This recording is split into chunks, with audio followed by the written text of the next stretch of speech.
Welcome to Sword and Keyboard.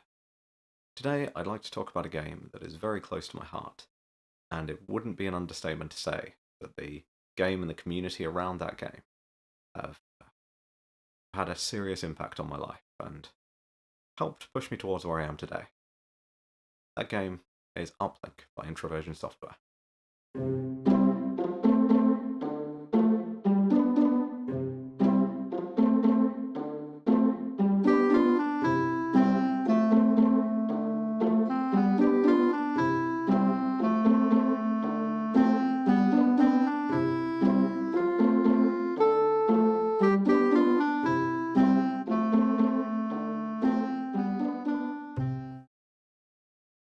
Uplink is a Hollywood-esque hacking simulator developed and published by Introversion Software back in 2001.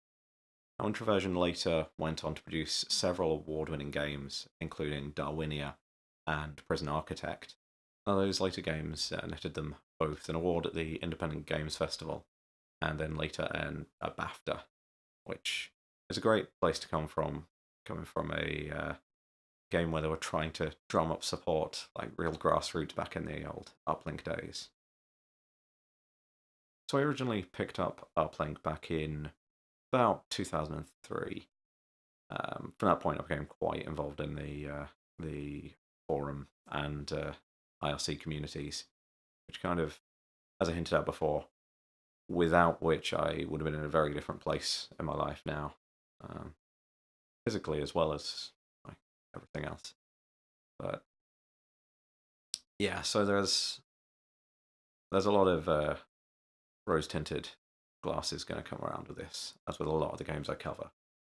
But hopefully I'll try and see the game in its true light, and hopefully you'll agree that it is an absolute masterpiece, and no one can possibly disagree with me on this fact.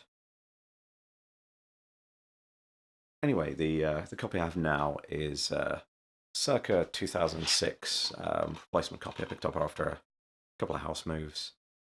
Picked up alongside Defcon when that was first released. So I guess let's have a look inside. So as I mentioned, this is the circa 2006 release for Windows and Linux. The cover art itself comes with standard Hollywood hacker connotations, the menacing face on display, but otherwise pretty unassuming. And on the back we have pretty much what you'd expect. The usual few screenshots and high-tech computer crime and corporate espionage on the internet of 2010. It's terrifying to think that 2010 is now the long past. It's slightly horrifying. But we got standard system requirements, and again, seeing Windows 95 and 98 here is a more modern game as a bit of an ancient thing. And personally, even seeing Red Hat 6 being spotted on here before even Red Hat Enterprise or Fedora started to exist. But most importantly, once you open the case, you see my favourite piece of style. Yes, admittedly, you have a nice disc with standard ghostly code, pretty much what you'd expect from any self-respecting hacking game. But the true beautiful piece of design comes in the black on black code card, which is beautiful on so many levels. The design and minimalist look of it is great. It's something you'd expect to see out of a fancy business card these days. But beyond that, it's the surprise of seeing a code card. I'll try not to show too much of it still, but code card in the modern day. It's a strange antiquity. Like even back in 2001, when the game was released, it was an oddity in gaming. Of course, I need to show off the credits. It's amazing that such a game was actually built by a three-man team admittedly with help. But yeah, beautiful little bit of design. spend far too long marveling at that. But yeah, that's pretty much all that's in the case. So jump into some gameplay.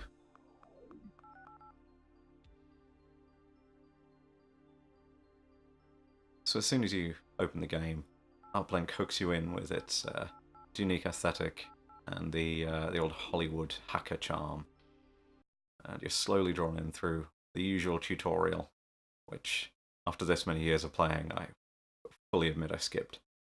To hack your first machine and gain entry, download some files, and before long you're onto more solid targets.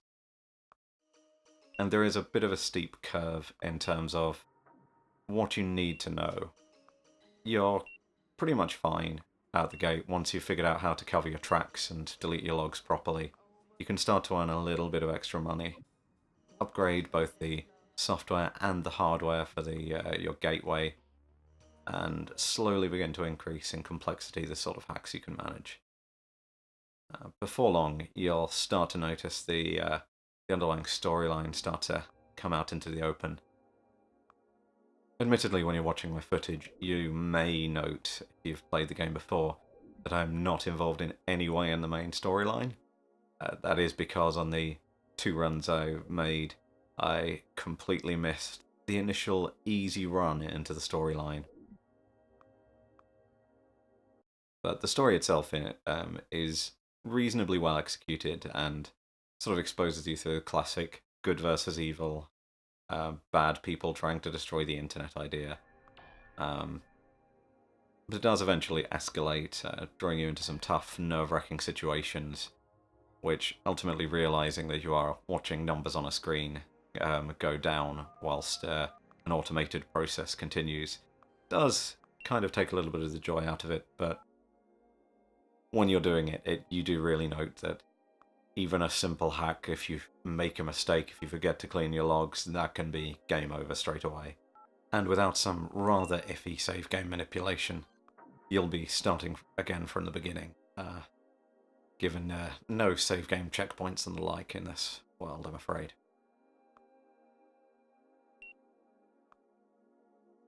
Beside the main players in the storyline, there's plenty of smaller companies and with varying degrees of difficulty that you can penetrate their systems, as well as my favourite, most difficult part-time, just in terms of remembering to cover your tracks efficiently, is being able to hack bank accounts and transfer money to yourself, and that does sometimes have dire consequences if you don't manage to clean your tracks up in time.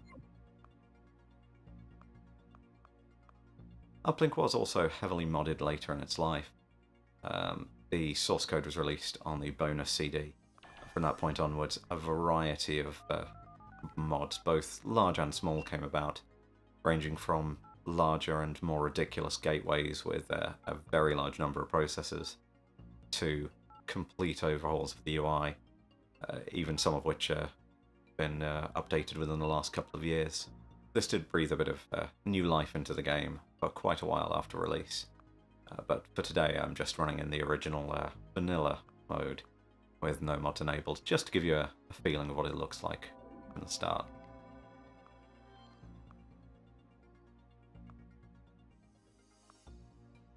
But overall, Uplink is still, even today, a solid game. It's got well-refined gameplay mechanics. There's something about breaking into a system, deleting its files, shutting it down, and knowing that you've done so in the speediest manner you could manage. It just gives you a little bit of a buzz. Obviously, for anyone experienced in computing beyond a certain point, this is nothing like real hacking, but that's kind of the point. It's supposed to hark back to films like Hackers, where none of it is anything like the tedious monotony of sitting at a console, typing commands in, going through meticulously. But that's not what you're in for here. What you're in for here is, as I say, the Hollywood-esque line of run a password-breaking routine, bypass that firewall, bypass the proxy, and get into the system without being detected. Well, it does ultimately give it a feel that if you were to smooth away a few of the UI elements, you'd kind of see underneath it is a bit of a puzzle game, and it is kind of a puzzle adventure RPG thing going on. And there's that story you're looking to go through, you're making progress, and you're, well, literally leveling your character up. But at the same time, you're trying to tear down these systems and make sure you don't get caught in the process. But in terms of holding up today, it's still well worth a good few hours. I mean, I put a couple of hours in just recording this video, and my only frustration has been with my own impatience, and that when I sort of ran through for a second time, I decided to go the bank hacking route to give myself a bit of a boost early to mid-game, but didn't cover my tracks well enough, got caught, back to the start again. It is a game where patience is rewarded. Admittedly, you do have to get through things by a certain point, especially later in the game, when you're running the whole Faith versus Revelation scenario. You really need to run through all of the missions you've got in a decent time, and that final run where you're trying to... When you've chosen which side you're going with, however you're making that final run, it is nerve-wracking, and you do need to be on the ball and running through everything as quickly as you can. But other than that, it's a game that does reward meticulous and careful running through of everything you're doing. So, in terms of playing it in the modern day, Uplink is still perfectly playable under Windows 10. The version I've done capture from today is the latest Steam version. It's also available on GOG and directly from Introversion, if you'd like to ensure they get the an extra bit of the profits. Besides that, you can also pick up the iOS and Android ports from the relevant app stores. It's no real reason not to play it if you like the look of it and want to give it a try. So thank you for watching today. This has been a bit of a trip down memory lane for me. As I said, I have a fond place in my heart for Uplink and the community, as well as everything by Introversion, really. There's a lot of times to harken back on. So I'll certainly be doing a few more videos showing some of Introversion's more recent games. But hope you enjoyed watching. Do drop me a comment if you have anything to say. Otherwise, hope you have a fantastic day.